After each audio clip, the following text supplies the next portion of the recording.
মৃত্যু তোমার চোখের নড়াচড়া বন্ধ করে দিবে। মৃত্যু তোমার কানের শ্রবণ শক্তি স্তব্ধ করে দিবে। মৃত্যু তোমার ঠোঁটের নড়াচড়া বন্ধ করে দিবে। মৃত্যু তোমার জবানের শব্দ উচ্চারণ আওয়াজ বন্ধ করে দিবে। মৃত্যু তোমাকে তোমার কণ্ঠস্বর স্তব্ধ করে দিবে। মৃত্যু তোমার জিহ্বার সব স্বাদ বিনষ্ট করে দিবে।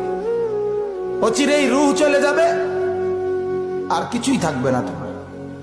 না কানের শ্রবণ শক্তি, না নাকের ঘ্রাণ শক্তি, না চোখের দৃষ্টি শক্তি, না চামড়ার অনুভব শক্তি, না পায়ের চলার শক্তি, না কল্পনার বিবেকের দিমাগের চিন্তা ফিকিরের শক্তি, কিচ্ছু থাকবে না।